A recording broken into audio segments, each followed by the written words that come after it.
अब हम de Broglie तरंग दैर्ध्य, तो किसी भी गतिमान कण के साथ एक तरंग संबद्ध रहती है। इस तरंग की तरंग दैर्ध्य लैम्डा बराबर एच अपान पी, यानी एच बटा समवेग। ये हुआ एक सूत्र कि एच बटे समवेग। दूसरा लैम्डा बराबर एच अपान एम वी।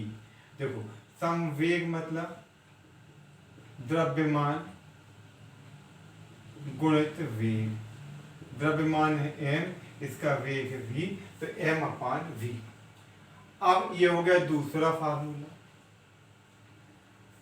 अब इसके बाद क्या होता है, इसमें कई बार आता है गतिज ऊर्जा, इसको बोलते हैं काइनेटिक एनर्जी। ये होती है half M V square, half M V square. अब इसमें एम गुणित काइनेटिक एनर्जी, काइनेटिक एनर्जी बराबर हाफ एम वी स्क्वायर। तो अब 2 इंटू काइनेटिक एनर्जी बराबर एम वी स्क्वायर। ठीक है, ये दो को यहाँ कर दिए। अब इसमें एम का गुणा कर दिए, तो 2m काइनेटिक एनर्जी बराबर M square V square. 2m kinetic energy बराबर एम वी का वर्ग। वर्गमूल लिए तो ये हो गया एम वी बराबर, ये आ गया अंडर रूट में 2m और काइनेटिक एनर्जी।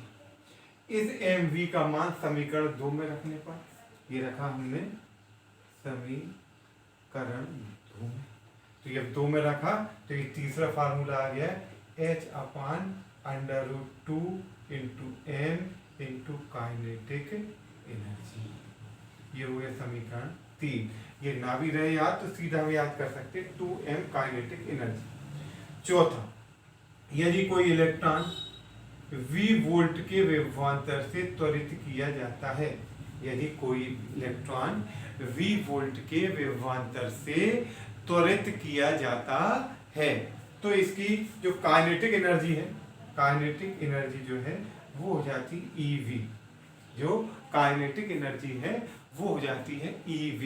E जहां इलेक्ट्रॉन का आवेश है और V जो है जितने वोल्ट से उसको त्वरित या एक्सेलरेट किया जाता है। तो अब इसमें वैल्यू पुट कर दो, तो लैम्डा बराबर एच अपान, है ना, वैल्यू हमने पुट की लैम्डा EV की, मतलब काइनेटिक एनर्जी की under root 2 into M into EV। ये हो गया समीकरण 4। अब ये 4 सूत्र जो हैं, ये 4 फार्मूले आपको इसमें डी ब्रोगली तरंग दैर्ध्य में याद करने पड़ेंगे। देखो कौन कौन से 4? पहला लैम्डा बराबर एच अपान पी, एच बटे समवेग। दूसरा लैम्डा बराबर एच अपान एम वी। तीसरा लैम्डा बराबर H into under root 2m kinetic energy. और यदि इलेक्ट्रॉन ई आवेश के इलेक्ट्रॉन को v वोल्ट से त्वरित किया जाता है, तो लैम्डा बराबर एच अपान 2m काइनेटिक एनर्जी की जगह EV। ये 4 फार्मूले जो हैं ये हमें इसमें डी ब्रोगली तरंग दैर्ध्य में याद करने पड़ेंगे। अब देखो, अब इसमें जो तो सवाल है ये आ गए। पहला सवाल है, एक बॉल जिसका, एक गेंद है जिसका वजन है 0.1 किलोग्राम, एक किलोग्राम की, वो 100 ग्राम की एक गेंद है, 100 ग्राम मतलब 0.1 किलोग्राम। इसकी गति है 10 मीटर प्रति सेकंड। तो इस बॉल की तरंग दैर्ध्य ज्ञात कीजिए। बिल्कुल सरल सवाल है। पहला लैम्डा बराबर एच अपान एम वी। एक बॉल है जिसका द्रव्यमान जो है m कितना है 0.1 kg, ध्यान रखना, देखो किलोग्राम में। और इसका वेग जो है, इसका गति या गति से 10 मीटर पर सेकंड, तो इसका v जो है ये है 10 मीटर पर सेकंड। तब बॉल की तरंग दैर्ध्य क्या होगी, हमें पता है h बराबर, देखो ये भी मीटर में है, ये भी m के, मतलब दोनों जो है वो SI पद्धति में है। तो इसका मतलब 6.626 इंटू 10⁻³ 4 kg/m², s-1 इसकी इकाई लिखा जाएगी। इन तीनों की वैल्यू यहाँ पुट कर दी तो लैम्डा बराबर 6.6 गुणित 10 के ऊपर पूरा कर दो 626 गुणित 10 के ऊपर ऋण 34 बटा m मतलब 0.1 और v मतलब 10 का गुणा हुआ ये 1 आ गया मतलब उत्तर हो गया 6.626 गुणित 10 के ऊपर ऋण 34 लैम्डा बराबर आ गया ये मीटर, क्योंकि जब m केस में करेंगे तो ये लैम्डा पर जाएगा इतने मीटर। तो ये हो गया पहला सवाल कि यदि कोई एक बॉल जिसका द्रव्यमान 0.1 किलोग्राम है, जब वह 0.1 किलोग्राम की जो बॉल है जब 10 मीटर पर सेकंड की वेग से घूमती है तो बॉल की तरंग दैर्घ्य कितनी होगी। ठीक, अब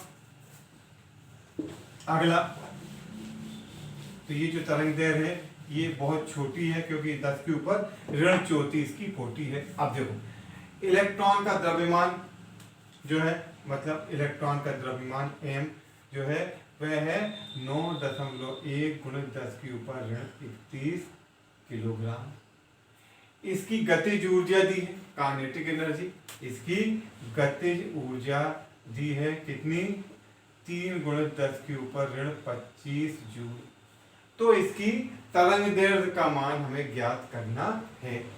ठीक, देखो अब हमें पता है लैम्डा बराबर h/√2 into m into kinetic energy, 2 into m into kinetic energy. ये जो है ये हमें पता है इसकी काइनेटिक एनर्जी। तो देखो दोनों वैल्यू दी है लैम्डा बराबर 6.626 गुणित 10 के ऊपर ऋण 34 बटे √2 इंटू m मतलब 9.1 इंटू 10⁻⁻31 और काइनेटिक एनर्जी मतलब 3 गुणित 10 के ऊपर ऋण 25। ये हो गई 3 गुणित 10 के ऊपर ऋण 25। अब देखो बेटा है कोई बहुत कठिन नहीं, 6.626 गुणित 10 के ऊपर ऋण 34, ये 3 का गुणा हुआ 6, 6 एकम अंदर रूट के अंदर 6, 6 एकम 6, 9 6 54, 54.6 गुणित 10 के ऊपर, अब ये कितना हो गया ऋण 31 भी ऋण का है और 25 भी ऋण का है, ऋण 25 तो 31 और 25 5 और 1 6 तीनों मतलब ये होगा 10 के ऊपर ऋण 56 अंडर रूट के अंदर। ठीक है, अब देखो अब इसमें हम इसका एक यहाँ पर एक अंदाजा लगाएंगे 6.626 गुणित 10 के ऊपर ऋण 34 बटे अंडर रूट निकाला तो ये 10 के ऊपर ऋण 55 तो आधा हो जाएगा 28, 10 के ऊपर जाएगा आ जाएगा 28, 2 8 16 6 2 2 4 और 1 5। अब 54.6 का वर्गमूल, तो देखो यदि 8 8 7 7 49 भाई 7 होता 7 गुणित 7 बराबर 49, 8 गुणित 8 बराबर 64। ठीक है, तो अब ये अपन ने थोड़ा और बढ़ाया इसको किया 7.1, तो एक अपन अंदाजा करते 71 गुणित 71, ये मैं आपके सामने मैं कैलकुलेटर से भी कर सकता हूँ इसलिए कि आपको करना पड़ सकता है।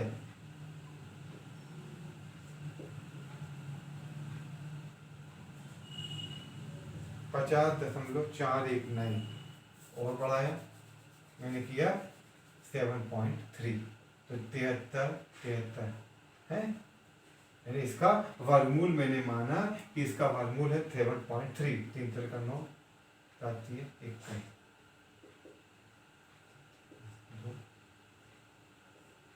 9 2 3 लगभग इसका आएगा वर्गमूल 7.3, ये जाएगा 7.3 और ये बेटा ये हो गया लैम्डा बराबर 10 के ऊपर ऋण 34 तो ये बचे 10 के ऊपर ऋण 6 और इसका इसमें भाग होगा है, इसका इसमें भाग होगा और फिर ये बदलाएगा नैनोमीटर में। तो देखो अब तुमको मैं थोड़ा सा होमवर्क इसका आप करके देखना, बटे 7.3 अब इसको नैनोमीटर में कैसे बदलेंगे, गुणित, देखो ये है, हमें पता है कि 1 नैनोमीटर बराबर 10⁻⁻9 मीटर।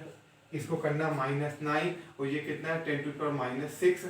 तो क्या करें, 10 के ऊपर ऋण 6 और गुणित 10 के ऊपर ऋण 3 बटे 10 के ऊपर ऋण 3। ये हो गया 10 के ऊपर ऋण 9, ये 10 के ऊपर ऋण 3 ऊपर चला जाएगा तो हो जाए 6.626 बटे 7.3 गुणित 10 के ऊपर 3 और ये 10 के ऊपर ऋण 9।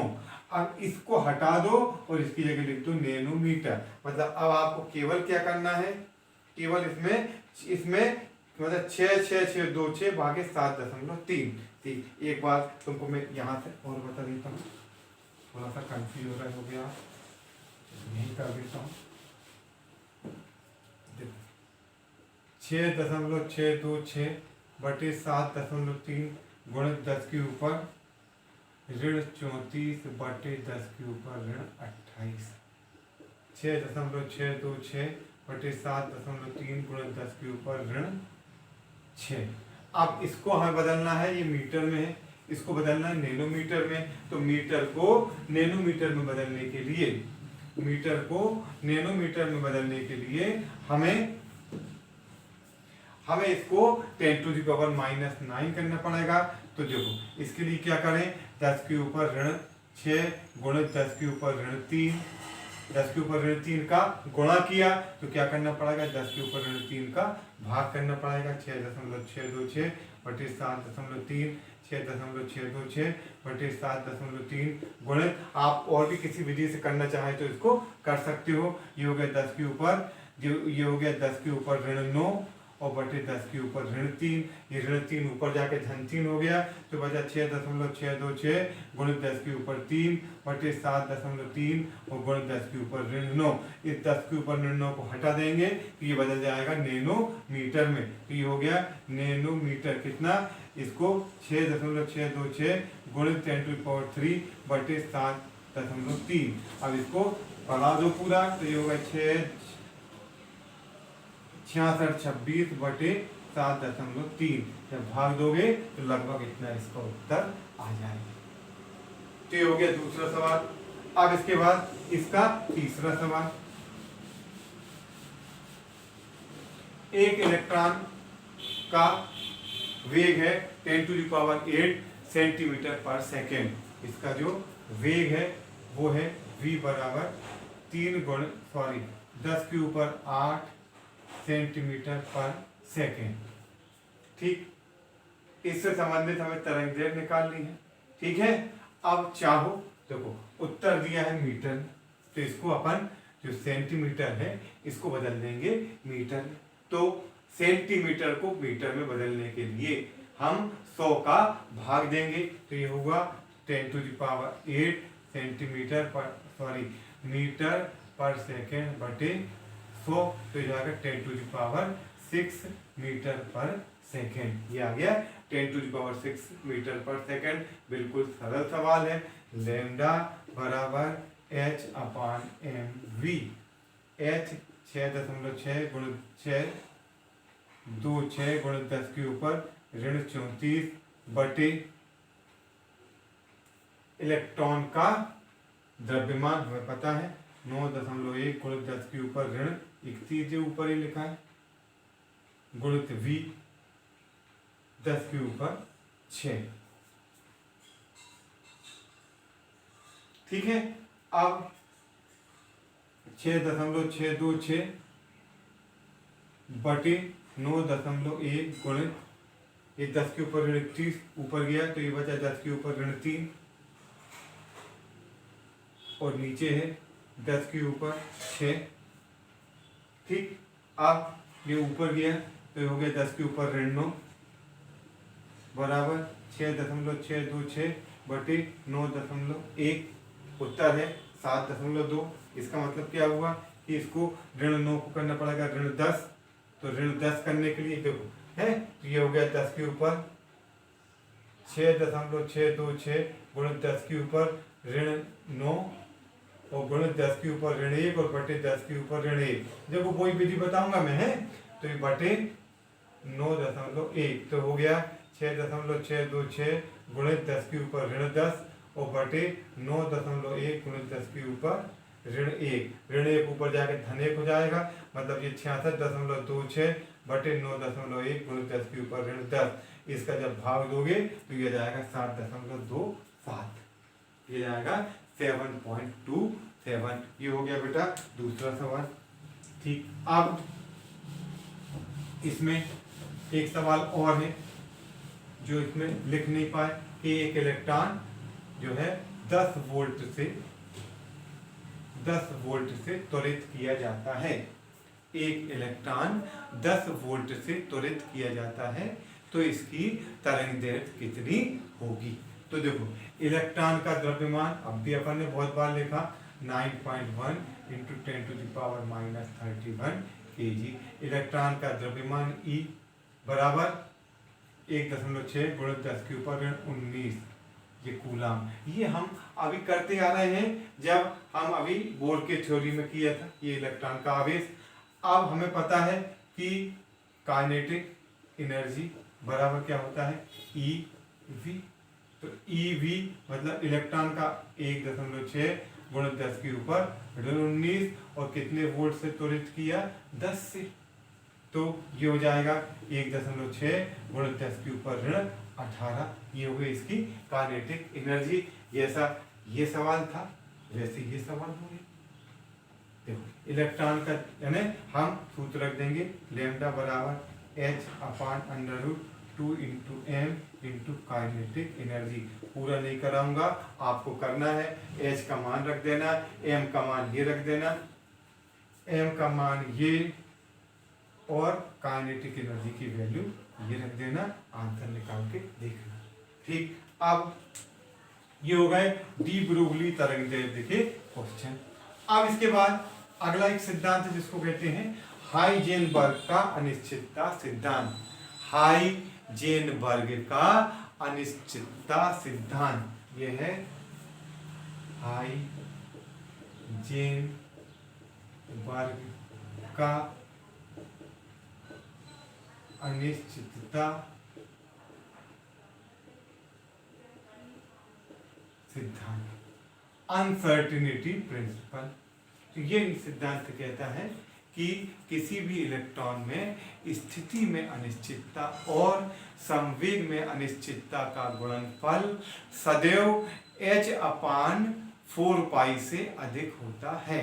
मतलब किसी भी इलेक्ट्रॉन के लिए स्थिति में अनिश्चितता तथा संवेग में अनिश्चितता का गुणनफल सदैव h/4π से अधिक होता है। चाहे हम इलेक्ट्रॉन की स्थिति कितनी ही शुद्धता से क्यों ना नापें, उसमें उसकी स्थिति में अनिश्चितता इसको कहते हैं डेल एक्स और संवेग में अनिश्चितता सदैव ज्यादा होती है h/4π से। जहां डेल एक्स स्थिति में अनिश्चितता और डेल पी संवेग में अनिश्चितता, इसका गुणनफल होता है h/4π या del X into some m into del V is always h/4π। मतलब इलेक्ट्रॉन की संवेग को कर दिया m गुणित डेल वी, डेल एक्स हुआ, देखो डेल एक्स हुआ स्थिति में अनिश्चितता, डेल वी हुआ वेग में अनिश्चितता। मतलब क्या हुआ, किसी भी इलेक्ट्रॉन की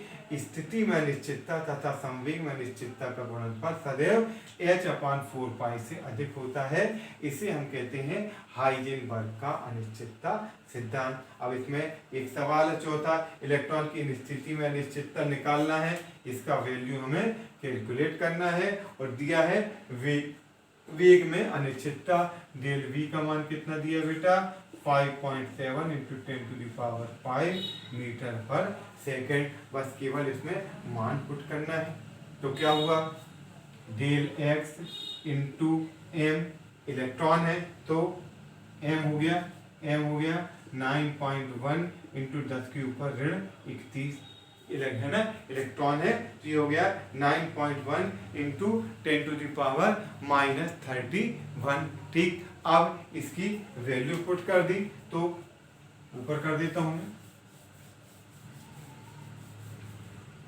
del X into 9.1 into 10⁻31 m del v का मान 5.7 गुणित 10 के ऊपर 5 बराबर, अब ग्रेटर देन बराबर को कर देंगे बराबर h अपान 4 पाई है। h की वैल्यू आपको पता है 6.6 गुणित 10 के ऊपर ऋण 34 डेल x इंटू 9.1 इंटू 5.7 गुणित 10 के ऊपर ऋण 31, 10 के ऊपर ऋण 31 में से 5 घट जाएगा तो बच जाएगा 10 के ऊपर ऋण 26, 27, 28, 29, 30, 31 बराबर 6.6 गुणित 10 के ऊपर ऋण 34, 6.626 h मतलब 4 और पाई मतलब या तो 22 बटे रख दो या रख दो 3.14, या तो 22/7 रख दो या 3.14 रख लो। तो ये हो गया डेल x बराबर गणित 9.1 गुणित 5.7 गुणित 10 के ऊपर ऋण 26 बटे, ये जो है इसको बटे में करके पूरा आंसर निकल आएगा। ये जाएगा 1.02 गुणित 10 के ऊपर ऋण 10 मीटर। इसको कोशिश करके इसको देख लेना। तो ये हो गया हाइजेनबर्ग का अनिश्चितता सिद्धांत। अब इसके में कुछ जो क्वेश्चन आपको मैं इसके होमवर्क में भी दूंगा, तरंग डी ब्रोगली तरंग दैर्ध्य के और हाइजेनबर्ग के अनिश्चितता सिद्धांत की। ओके बेटा, थैंक यू।